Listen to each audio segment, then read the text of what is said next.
Notice to all, this program discusses issues about abusive politicians and abusive individual rich people who abuse the rights of our fellow citizens who are oppressed.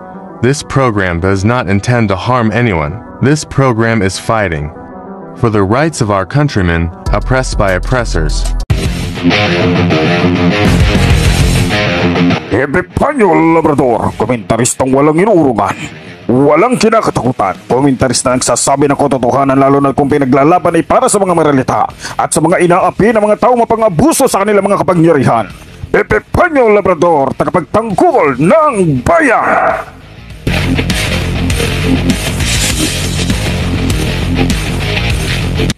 Sundan at pakinggan ang kanyang pakikipaglaban para sa karapatan ng ating mga kababayan. Epifanio Labrador!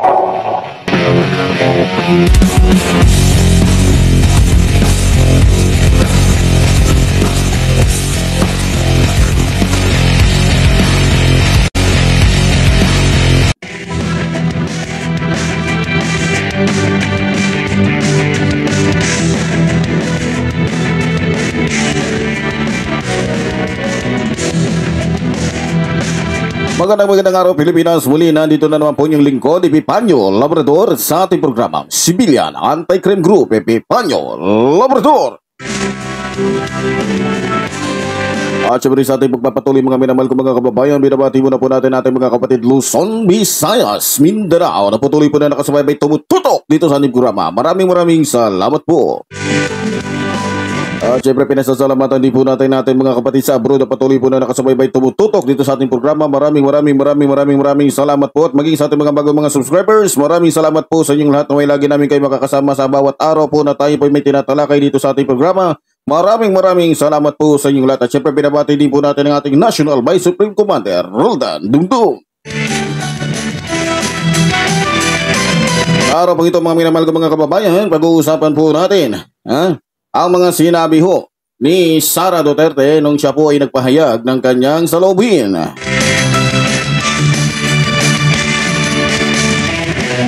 Marami po ang natawa sa mga sinasabi po ni Sara Duterte nung siya po ay nagpahayag ng kanyang saloobin. At tila baga nagbuka siyang si sino ba to? Si Chara Santos. Nagpapakasantos para lamang linlangin at lokohin na naman ang taong bayan. Tinuruan na naman po ito ni Kubuloy ng mga kasinungalingan para po mapaniwala na naman ang taong bayan. Ayon po sa ating nakalap na impormasyon, dahil wala na po siyang masabi, nagpaturo na lang po ito sa isang napakasinungaling na pastor na walang iba kundi si Kubuloy.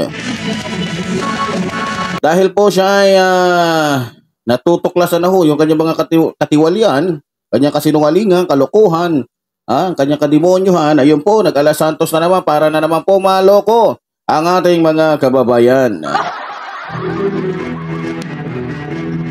Dahil nabubuking na ho siya sa kanilang mga katiwalian, sa kanyang kalokohan, ito po ang kanyang mga sinabi nung siya po ay nagpayag. Ayon po kay Sara Duterte, ito po yung kanyang pambungad na sinabi nung siya po ay nagsalita nung araw na yon, na kung saan kung titignan mo po talaga, scripted po yung kanyang mga sinasabi. Ayon pa kay Sara Duterte, naiintindihan daw niya ang pagkadismaya at galit ng ating mga kababayan hinggil sa mga issue tulad ng pakikialam sa budget at usapin ng confidential fund na ninanakaw niya lang naman. Di ba? Sa totoo lang, sa unang bigkas pa lang po ng kanyang bunganga mga kababayan, halatang hindi na siya magsasabi ng katotohanan. Ayun kay sabi pa ho niya ni Duterte, naiintindihan daw niya ang pagkadismaya at galit ng ating mga kababayan dahil tinanggal ng Kongreso yung kanyang confidential fund. Confidential fund na napupunta lamang sa sarili niyang lalagyan. Napupunta lang sa sarili niyang lalagyan para lalo pang yumaman ng kawatan. Biro mo ba naman, sa kanyang talumpati na punong-puno na kasinungalingan, gagamitin pa ang taong bayan. Confidential Queen! Hoy! Ano ba yan? Bakit ganyan? Anong panloloko na naman to sa taong bayan? Binabaliktad mo naman ang katotohanan eh. Ha? Hindi mo mo ba alam, buong bansa ang natuwa, ha? Nang tinanggal ng Kongreso yung confidential mo. Ha? Dahil alam ng buong bansa kung gaano ka kagahaman. Ha? Hindi mo ba alam, mas grabe ang pagkadismaya at galit ng taong bayan sa iyo dahil sa kaswapangan mo sa kapangyarihan at pera. Ha? Hindi mo ba alam? Mas grabe ang pagkadismaya at galit ng taong bayan sa iyo dahil yung confidential fund na sinasabi mo ay napupunta lang sa sarili mong bulsa. Ha? Ha? Alam mo ba yon? O hindi? O nagtatanga-tanga ka na naman? Ha? Alalahanin mo, Sara, ang taong bayan ay hindi tanga para ipasok mo lang ng ganun-ganun sa iyong bulsa. Ha? Alam ng taong bayan, alam ng buong bansa na pareho lamang kayo ng iyong ama na mapagpanggap, na kung saan taliwas ang inyong sinasabi sa inyong tunay na ginagawa. Ha? Tama na. Tama na, Sara Duterte. Masyado nang kawawa ang bansang ito sa mga katulad nyong maka-China ang diwa. Ha? Yan ang katotohanan. Ito pa po ang sabi niya. Ang mga hamon daw sa pamumulitika ay maliit lamang daw kumpara di umano sa mas matinding pagsubok sa ating ekonomiya bilang epekto ng posibleng paglaki ng tunggalian ng Israel at Hamas na maaari daw tumagal ang nasabing digmaan. Maging ang digmaan di umano sa pagitan ng Ukraine at Russia. Yan po yung kanyang sinabi. Sa tingin ko po mga kababayan, gusto niyang sabihin na may mas mahalaga pang pangyayari na nagaganap ngayon sa ating mundo na dapat nating bigyan ng pansin. Tulad ng gera na nagaganap ngayon sa ating sa labas ng bansa. Sa pagitan ng Ukraine at Russia at ng Israel maging ng bansang Hamas. Kaysa sa usapin tungkol sa paninira di umano sa ng kanyang mga kalaban sa politika. At ang ginamit pa nga niyang pananalita o termino ay isa daw itong hamon sa kanya bilang pangalawang pangulo ng ating bansa na humaharap ngayon sa usapin tungkol sa confidential fund na natuklasan ng ating mga kababayan na napupunta lang sa sarili niyang bulsa. Nakalaunan, tinanggal sa kanya ng Kongreso dahil hindi niya mapaliwanag kung saan nga ba niya ginastos ang pera na nagkakahalaga ng 125 million na ayon sa COA. Ang nasabing halaga ay ginastos lamang ni Sara sa loob ng 11 araw. Ngayon, sa nakikita ko po mga kababayan, ginagamit o tila ginagamit ni Sara ang pagkakataon na may gerang nagaganap sa pagitan ng Ukraine at Russia o Israel o Hamas. Isinali niya sa kanyang talumpati ang kaganapang ito para pagtakpan ang isyu tungkol sa kanyang pangungurakot sa pera ng taong bayan. Sinadya niya ito para matuon ang isipan ng ating mga kababayan sa kaganapang nagaganap ngayon sa ibang bansa tulad ng bansa na aking mga nabanggit kanina. Sa tingin ko ho, pamamaraan na lamang ho niya ito para po makalusot sa kanyang katiwalian. At ito pa mga kababayan, isa po sa kanyang sinabi na marami po ang natawa at napakarami mga kababayan natin ang nandidiri sa sinabi niya na ayon pa sa kanya. Hinihikayat ko ang bawat isa sa inyo na tutukan ang paghahanda sa darating na panahon ng taghirap, sabi niya. Lalo na sa patuloy na pagtaas ng presyo ng pagkain at iba pang bilihin. Alam niyo mga kababayan, sa tingin ko lang kung bakit niya nasabi yun. Sa tingin ko, kasi alam niya sa sarili niya na hanggat siya ang nasa posisyon o hanggat sila ang nasa pwesto, patuloy na mararamdaman natin ang paghihirap dahil sa kanyang pagiging inutil. Alam niyo kung ba't ko nasabi? Kasi bunga ng kanyang pagiging kawatan sa pera ng taong bayan. Sana mapanood to ni Sara. Para sabihin ko sa iyo, Sara, yung totoo lang sa totoo lang, sa iyo nakatutok ang taong bayan. Alam mo kung bakit? Dahil sa mga katiwalian na ginagawa mo. Tama ka, dapat kaming maghanda. Maghahanda kami, o maghahanda ang taong bayan para ipa-impeach ka. Dahil sa patuloy mong pandarambong sa pera ng taong bayan. Huwag mo ibahin ang usapan. Huwag kang magpanggap na may puso ka dahil wala kang puso. Ha? Dahil kitang-kita eh. Kitang-kita naman lahat eh. Ha? Kitang-kita lahat sa iyo. Ha? Ang mga ginagawa mo na wala kang pag-ibig o awa sa iyong kapwa. Wala kang karapatang manungkulan dito sa aming bansa. Sa totoo lang, Sarah. Dahil ang puso't isip mo ay walang pinagkaiba sa mga mananakop na banyaga. Isa kang Judas na pakawala ng China. Isa kang komunista na walang kasing sama gaya ng iyong ama na maitim pa sa Alcatran ang kaluluwa. Ha? Sinasabi ko lang dito yung katotohanan, mga minamahal ko mga kababayan. Tapos sabi niya, mga kababayan, may oras daw para sa lahat at hindi daw ito ang panahon ng paninira at pamumulitika, lalo na malayo pa daw ang susunod na halalan para sa pagkapangulo ng ating bansa. Alam niyo mga kababayan, natatawa ako sa sinabi niyang ito. Totoo lang. May oras daw para sa lahat. Tanong ko, anong lahat? Ha? Anong lahat? Dapat klaruhin niya. Sa lahat ba ng kahayupan mo? Ha? O sa lahat ng kagaguhan mo? Alin doon? O sa lahat ng kawalangyaan mo? O sa lahat ng pagnanakaw mo? Alin doon, Sarah? Ha? Wala na, Sarah. Dahil booking ka na, dahil masyado kang naging garapal eh. Ha? Masyado kang naging garapal sa pangungulimbat sa pera ng taong bayan. Ha? Kaya, eto na din ang oras mo para managot ka sa katiwalian mo. Ha? Para managot ka sa mga kasalanan mo. Huwag kang magpiling api. Ha? O huwag kang magpa-awa effect. Isa kang demonyong mapagpanggap. Alam na ng mga tao yan. Walang naninira sa'yo at wala nang sisirain pa sa'yo. Yan ang katotohanan. Dahil ikaw ang sumira sa tiwala ng taong bayan sa'yo. Kung kaya niyong linlangin ang buong taga Davao City, hindi ang buong Pilipinas, tandaan mo yan. Ha? Dahil hindi kami bulag sa katotohanan. Ha? Masyadong nag-aalingasaw na ang baho mo, Sarah. Ha? Ikaw yung tinutukoy ni Dr. Jose Rizal na mabahong isda. Sa totoo lang. Ha? Isa kang dambuhalang isda na nag-aalingasaw sa langsa. Ha? Mulat na ang mga Pilipino sa katotohanan, Sarah.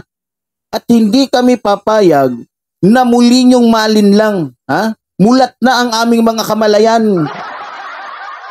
Bihira naman, oh. Dagdag pa po sa mga sinabi ni Sarah Buhaya. Ha? Higit na mahalaga daw ang ating pagkakaisa, pagtutulungan at pagiging handa para tiyakin ang ating mga pamilya ay ligtas, matatag sa darating na buwan o sa mga buwan.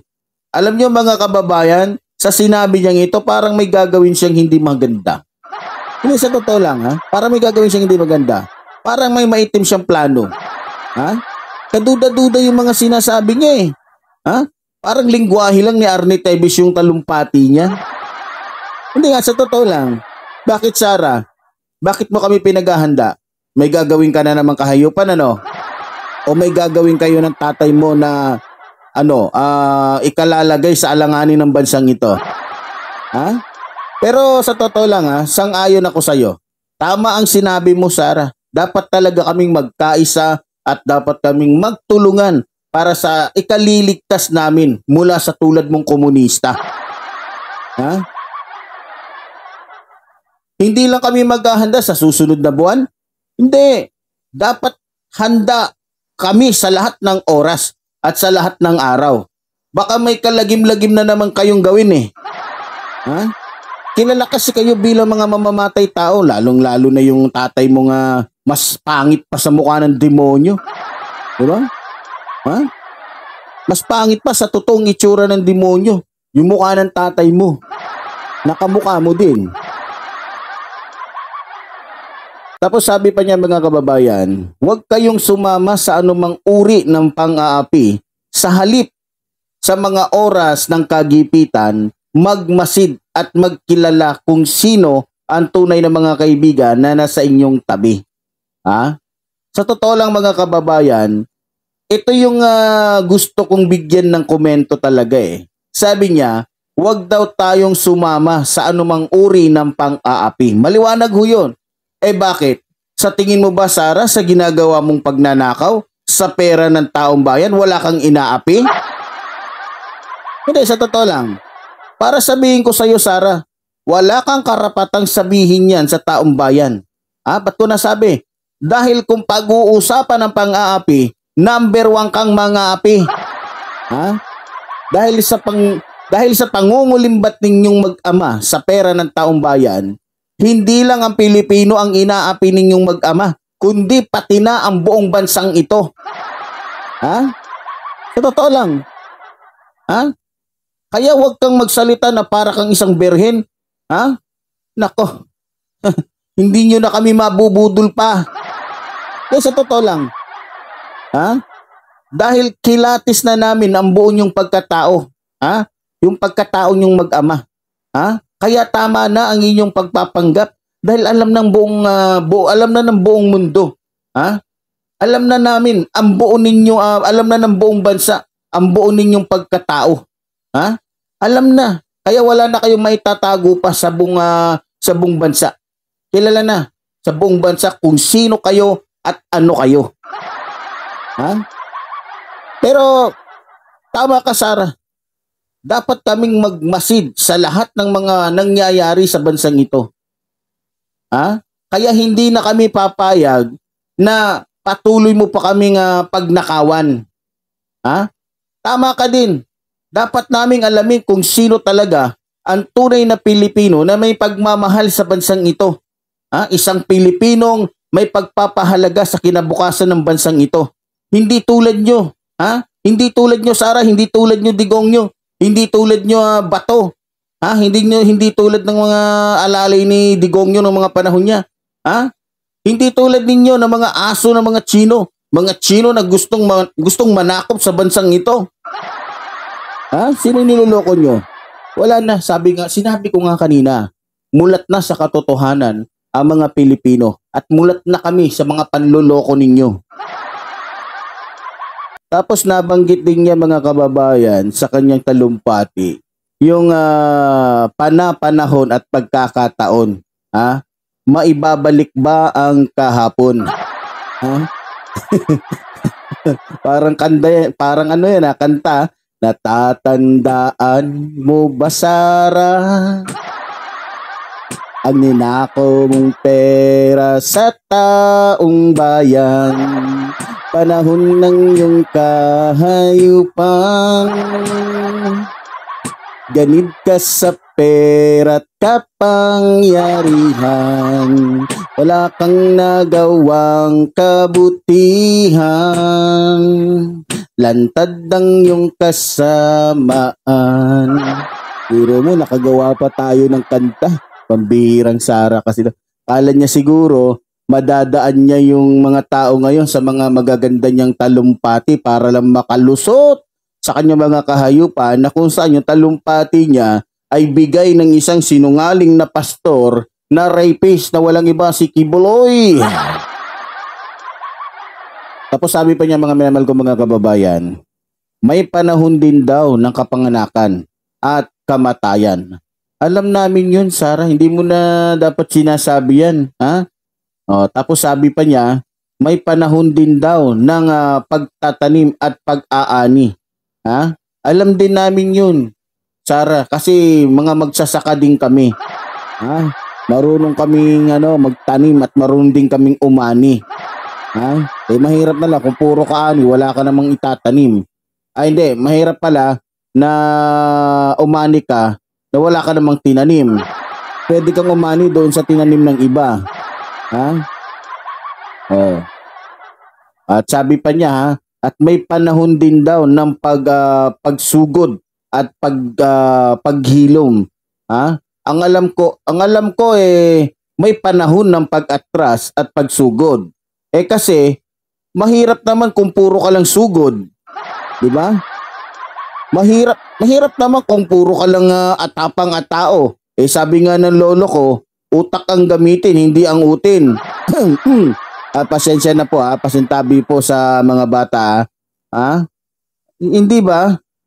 malalalim yung mga kasabihan ng mga matatanda noon. Totoo po yun. Tapos sabi pa niya, mga kababayan, may panahon din daw ng pagwasak at pagtatayo. Para sa akin, depende kung ano ang wawasakin mo. Wag mong sabihin, wawasakin mo yung bahay mo, katatayo mo lang. Sa tingin ko, pag ginawa mo yun, isa kang mongoloid. Diba? Tapos mong gawin, oras ng paggagawa yun. Alam nga naman pagkatapos ng wawasak, oras naman ng pagwasak, ganun ba? Diba? Isa pa sa sinabi niya, may panahon din daw ng pagluha at pagtawa. Alam namin yun, Sarah. Madalas lumuluha kami, lalo na pagka wala na kaming pera sa bulsa. Wala nang pera sa bulsa, pambili ng bigas. Nararanasan naming tumawa pag nakakatawa yung pinapanood namin. Di ba? Mahirap namang tumawa ka habang nasa lamayan ka. Para kang siraulo. Mahirap din naman na lumuluha ka. O tumatawa ka. Habang ang pinapanood mo, horror. Di ba? Sabi pa niya, may panahon din daw ng pagluluksa at pagsayaw. Alam din namin yun, Sarah. Wala ka na bang ibang masabi? Bakit saan ka ba nakakita dito sa ating bansa na magkatapos mo nga malaman na wala nang hininga yung kapamilya mo, nagawa mo pang sumayaw? Nagawa mo pang magbudots? Natural, magluluksa ka. Gago ka pag nakuha mo pang sumayaw. Tanga ka pag nagawa mo pang sumayaw sa ganong sitwasyon. Di ba? Sabi pa niya, may panahon din daw ng kalag ng pagtipon ng mga bato. Ewan ko kung ano ang ibig sabihin niya nito, Ewan ko kung ano ibig sabihin niya nito. Tapos sabi pa niya, may panahon din daw ng pagyakap at panahon ng pag-iwas sa yakap.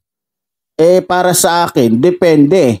Depende yan. Minsan may makikita talaga tayo, yung yung lalo na yung dalawang magkaibigan, yung matalik na magkaibigan, na pag nakita mo yan, di ba, talagang nagyayakapan yung mga yan. Kasi magkaibigan Pero saglit lang. Kasi kung pareho kayong lalaki, magyayakapan kayo, tapos ang tagal. Tapos pag sinilip mo, naghahalikan pala. Di ba? Naghahalikan pala sila. Ibang yakapan na yun. Maaaring yung isa doon, isa sa kanila, bakla o Georgia. Di ba? Siyempre, dapat, di ba? Alam niyo mga kababayan, siyempre, dapat amuyin mo rin yung tao na yayakapin mo. Baka pag niyakap mo kasi, magsisi ka, baka mamaya malakas ang putok. Di ba? Tapos sabi pa ni Sarah, tapos sabi pa niya, may panahon din daw ng paghahanap at pagtigil at may pagtigil din daw sa paghahanap. Ulitin ko, may panahon din daw ng paghahanap at pagtigil sa paghahanap. Natural, lalo na't kung ang isang bagay na hinahanap mo ay nahanap mo na. Diba? Alam nga naman hanapin mo pa yung hinahanap mo. Nahanap mo na nga para kang tanga. Para kang yung kapitbahay kong si Mona Lisa. Hinahanap niya yung kutsara niya. Hawak niya pala. Diba? At ito pa, sa mga sinabi niya mga kababayan, may panahon din daw ng pag-iingat at pagtatapon. Natural. Alam nga naman na yung niluluto mong manok, hayaan mo na lang na mahulog o matapon. Sayang, syempre dapat kainin mo muna. Pagkatapos kang kumain o pagkatapos mong kainin, itapon mo na yung buto. 'Di ba? Hindi ka naman aso para kumain ng buto. Kaya paubaya mo na sa aso yung buto. 'Di ba? Sabi pa niya, mga minamahal kong mga kababayan, may panahon din daw ng pagpunit at pagtatahi. Ang tanong ko, teka, parang iba yata to sabi niya, may panahon din daw ng pagpunit at pagtatahi. Tanga lang? Bakit mo bibigyan ng sarili mo ng pagkakataon o panahon para magpupunit? Magpupunit ng isang bagay. Na pagkatapos tatahiin mo rin naman pala. Ano, baliw lang? Ha? Baka may panahon ng pagtatahi ng punit. Ha? Punit na short, punit na pantalon, punit na panty. Yung mga punit na hindi mo sinasadyang mapunit. Pero yung pupunitin mo tapos tatahiin mo rin pala. Abnormal ka na. Diba? O ayon pa kay Sarah, may panahon din daw ng katahimikan at panahon ng pagsasalita. Alam namin yun, Sarah, ang babaw naman ng sinasabi mo. Lalo na kung nasa loob ka ng hukuman. Hindi ka pwedeng ikaw lang magsasalita dun. Ha? Pagagalitan ka ng judge dun. Siyempre, pagkatapos mo magsalita, yung kabilang panig naman, buti kung lahat ng usapin sa barangay lang. Dahil ayaw magpaawat ng dalawang panig, ha? Yung kapitan, ha? Nakatanga na lang at nakikinig na parang may pinakikinggang drama sa radyo. 'Di ba? Ganun yun sa barangay hall. 'Di ba? Pag nag-aaway yung kabilang panig, walang magawa yung kapitan. Ginagawa ng kapitan, left and right na lang tingin niya, tapos maya-maya makita mo, nakalumang baba na. Ha? Na yung baba, sayad na dun sa nakikinig na lang kung anong sinasabi at banatan ng magkabilang panig. Ano mo, kala mo yung nakikinig na lang ng drama sa radyo. Diba? Ito pa, sabi ni Sarah, may panahon din daw ng pagmamahalan at pagkapuot. Tama ka, Sarah. Dati mahal na mahal ko kayong mag-ama. Dahil napaniwala nyo ko sa mga kasinungalingan ninyo. Ha? Pero ngayon, kinasusuklaman ko kayo. Ha? Kinamumuhian ko kayo. Dahil hindi lang kayo mga magnanakaw, mga traidor pa kayo sa bansang ito. Ha? Mga traidor kayo. Kaya sayang talaga. Labis-labis yung paghanga ko sa inyo noon. Pero natuklasan ko ang katotohanan, nagising ako sa katotohanan. Na maling tao ang pinaniniwalaan ko, maling tao ang sinusuportahan ko. Ito pa mga kababayan, ito pa yung kanyang sinabi. May panahon din daw ng digmaan at panahon ng kapayapaan. Tama ka, Sarah. Ngayon ang digmaan para mawakasan ang lahat ng inyong mga kasamaan. Nang sa gayon, magkaroon ng kapayapaan ang bansang ito sa tulad ninyong mga pakawala ng China. Ha? Ito po yung ito po yung klase ng mga tao na masasabi natin na walang kwenta. Ha? Mga nanunungkulan na nagiging aso ng ibang bansa. Ha? Ito po yung sinabi ni Sarah na mas maraming natawa. Ha? Ito po yun, yung halos last po na sinabi niya. Sabi niya, sa bawat yugto ng ating buhay, mahalaga na piliin natin ang kabutihan. Sabi po ni Sarah yun, na marami hong natawa. Ito po ang tanong ng ating mga kababayan. Sarah, hindi ka ba kinikilabutan sa sinasabi mo? Ang galing mong magsalita pero hindi mo kayang gawin yung sinasabi mo. Gawin mo muna, Sarah, bago mo sabihin. Diba? Gawin mo muna bago mo sabihin para maniwala kami sa iyo. Sinasabi mo sa taong bayan na piliin namin ang kabutihan, samantalang ikaw mismo na nagsasabi nito, puro kasamaan ang ginagawa mo. Sinong niloloko mo? Sarili mo? Huwag ka nang magpakasanto dahil kahit anong gawin mo, mukha ka pa ring demonyo. Sarah? At yan ang nakikita sa'yo ng mga Pilipino at yan ang totoo. Nagmamahal, Sarah Santos. Pero mo kung tignan mo siya. Dahil alam niya Alam niya na-booking na siya Na-booking na sila sa kasamaan nila. Kaya nagpapakasanta siya ngayon. Sobrang niya. Kasi wala na siyang choice kundi linlangin ang ating mga kababayan. Sa pamamagitan ng kanyang matatamis na salita. Sa pamamagitan ng kanyang pagkunwaring pagpapakumbaba. Yan po ang mga Duterte. Dati nasilaw ako sa ganung style pero marami na pong nabuksan sa katotohanan. Muli po, bago po tayo magtapos at mamaalam dito sa ating programa, muli sinasabi po ng inyong lingkod, mabuhay ang ating inang bayan. At syempre, bago tayo magtapos pala, sorry.